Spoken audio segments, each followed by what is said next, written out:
నమస్తే. తెలంగాణలోని అన్ని జిల్లాల్లో మొత్తానికైతే రాష్ట్ర ప్రభుత్వం రైతు విజ్ఞాన కేంద్రాలను ప్రారంభిస్తున్నాయి. సో ఈ రైతు విజ్ఞాన కేంద్రాలు ఎలా ఉపయోగపడతాయి, అసలు ఎందుకు స్టార్ట్ చేశారు, దాని ఫలితాలు ఎలా ఉండబోతున్నాయి, రైతులకి ఏ విధంగా ఉపయోగపడుతున్నాయని మనతో పాటు ఈ విషయాలపైన మనతో పాటు మాట్లాడడానికి professor Jayashankar agriculture university VC Janaiah గారు ఉన్నారు.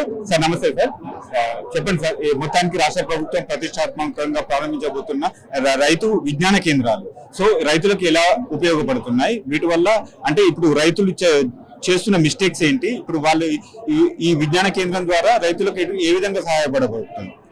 ప్రొఫెసర్ జయశంకర్ వ్యవసాయ విశ్వవిద్యాలయం పరిధిలో ఇప్పటికే 8 కృషి విజ్ఞాన కేంద్రాలు, 9 ఉమ్మడి జిల్లాలో ఈ రైతు విజ్ఞాన కేంద్రాలు పనిచేస్తున్నాయి.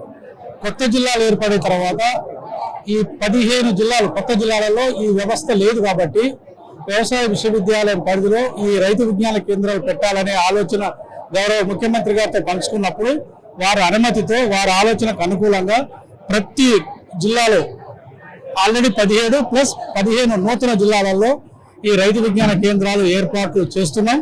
ఇప్పటికే చాలా వరకు అన్ని జిల్లాల్లో మనకి కేంద్రాలు ఏర్పాటైనాయి.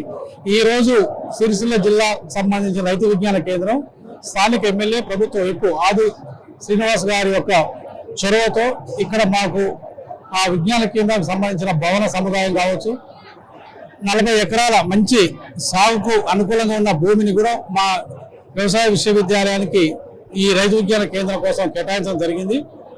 దీని యొక్క ప్రధాన లక్ష్యాలు ఏంటంటే, ఒకటి రైతులకు నూతన పరిజ్ఞానం మీద అవగాహన కల్పించడం ఒకటి ప్రధానమైన లక్ష్యం. రెండవది, నూతన పరిజ్ఞానాన్ని వ్యవసాయ విశ్వవిద్యాలయము ఇతర పరిశోధన సంస్థలు అభివృద్ధి చేసిన నూతన టెక్నాలజీని డెమాన్స్ట్రేషన్ చేసి రైతులకు చూపించడం ఒక ప్రదర్శన క్షేత్రాన్ని. మూడవది, నాణ్యమైన విత్తనాన్ని ఈ ప్రాంతానికి సంబంధించిన పంటల యొక్క నాణ్యమైన విత్తనాన్ని ఉత్పత్తి చేసి రైతాంగానికి అందించడం. నాలుగవది, అతి ముఖ్యమైనది, గ్రామీణ యువతకు స్కిల్ కోర్సెస్ ఒక నెల నుండి 3 మాసాలకు కాల వ్యవధి గల స్కిల్ డెవలప్మెంట్ కోర్సులు ప్రత్యక్షపెట్టి అగ్రికల్చర్ అలైడ్ సెక్టర్ సంబంధించిన స్కిల్స్ కోర్సులు చేసి ప్రతి సంవత్సరం 500 నుంచి 600 మంది యువతకు శిక్షణ ఇచ్చి వారికి ఉపాధి కల్పించే విధంగా కూడా మేము ప్రయత్నం చేయడం ఇది 4వ కార్యక్రమం.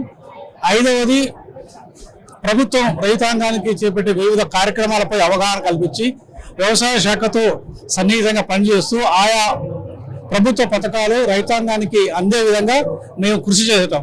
సో ఈ 5 ప్రధాన లక్ష్యాలతోని ప్రతి జిల్లాలో ఈరోజు ముఖ్యమంత్రి గారి యొక్క అనుమతితో ఆదేశాలతో ఈ రైతు విజ్ఞాన కేంద్రాలు వ్యవసాయ విశ్వవిద్యాలయం కింద ఏర్పాటు చేస్తారు. రైతులు సాధారణంగా చూసుకున్నట్టయితే ఒకే రకమైన పంటలు వేస్తున్నారు, అదే సాంప్రదాయ పంటలు, వాణిజ్యపరమైన పంటల వైపు మొగ్గు చూపడం లేదు. సో ఈ విజ్ఞాన కేంద్రాలు ఎలా ఉపయోగపడతాయి అంటారు పంట మార్పిడి విషయంలో? ఈ రోజు రైతాంగం ఎదుర్కొంటున్న ప్రధానమైన సమస్యలలో ఒక 3 మీద మేము ఈ రైతు విజ్ఞాన కేంద్రంలో ఫోకస్ పెట్టినాం. ఒకటి, యూరియా. వాస్తవానికి అవసరానికి మించి దాదాపుగా డబుల్ రెట్టింపు క్వాంటిటీలో ఈరోజు రాష్ట్ర రైతాంగం యూరియా వాడుతున్నారు. ఈరోజు యూరియా సరఫరాకు అంతర్జాతీయ సమస్య వలన, గల్ఫ్ యుద్ధాల వల్ల ఈరోజు తగ్గింది. వాస్తవానికి యూరియా వాడకం అనేది గణనీయంగా తగ్గించాలని మేము గత 2 సంవత్సరాల నుంచి ఈ రైతు విజ్ఞాన కేంద్రాల ద్వారా రైతాంగానికి చెప్తున్నాం. ఈరోజు ఒక మంచి అవకాశం వచ్చింది. గల్ఫ్ యుద్ధం పుణ్యమా అంటూ ఈరోజు సరఫరాలో కొంత కోత వచ్చింది. కేంద్ర ప్రభుత్వం కూడా సరఫరా చేసే అవకాశం తగ్గింది. కాబట్టి దీన్ని ఒక మంచి అవకాశంగా వాడుకొని రైతాంగం యూరియా వైపు చూడకూడదు. దానికి ఆల్టర్నేటివ్స్ ఉన్నాయి, బయో ఫెర్టిలైజర్స్ ఉన్నాయి, నానో ఫెర్టిలైజర్స్ ఉన్నది.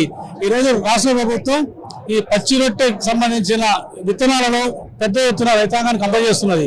వాటిని వాడుకోవాలి. అదేవిధంగా ఆర్గానిక్ ఫెర్టిలైజర్స్ వాడుకోవాలి. అన్నిటికంటే ముఖ్యమైనది పంట మార్పిడి వేసుకోవాలి. ఇప్పుడు ఈ ఎలినో ఎఫెక్ట్ అయితే ఏదైతే మనం పసిఫిక్ మహాసముద్రంలో ఉత్పన్నమైంది, దాని ప్రభావం వలన ఈ సంవత్సరం కొంత వర్షపాతం తగ్గే అవకాశం ఉన్నందున దీన్ని కూడా ఒక సదవకాశంగా భావించి రైతాంగం భూగర్భ జలాల కింద వరిని వేయటం మానేసి, ముఖ్యంగా బోరు బావులు, చెరువుల కింద ఈ మెట్ట పంటలు, నూనె గింజలు, పప్పు దినుసులకు సంబంధించిన పంటలు కనుక వేసుకొని క్రాప్ డైవర్సిఫికేషన్ వైపు మొగ్గు చూపితే ఈ యూరియా వాడకం అవసరమే రాదు. రైతుకు ఆదాయం పెరుగుతుంది, నేల ఆరోగ్యం పెరుగుతుంది, నీరు లభ్యత మనకు ఉంటుందో దాని యొక్క వాడకాల్సిన అవసరం ఉండదు. గాలిలో ఉండే ఇలా కాలుష్యం తగ్గుతుంది యూరియా వల్ల. సో మంచి ఆరోగ్యకరమైన ఆహారాన్ని ఉత్పత్తి చేసుకునే అవకాశం ఉంటుంది. కాబట్టి ఏదైనా ఎలినో ఎఫెక్ట్ వల్ల రైతాంగం ఆందోళన చెందాల్సిన అవసరం లేదు. యూరియా సరఫరా తగ్గేంత మాత్రాన అస్సలు ఆందోళన చెందాల్సిన అవసరం లేదు. వీటిని ఒక సదావకాశంగా తీసుకొని పంట మార్పిడి వైపు మళ్ళాలి. యూరియా ఇతర రసాయనిక ఎరువులను గణనీయంగా తగ్గించి ఆరోగ్యకరమైన ఆహార ఉత్పత్తులు పండించి లాభాన్ని గడించాల్సిందిగా ఈ సందర్భంగా మీ ద్వారా రైతాంగానికి విజ్ఞప్తి చేస్తుంది.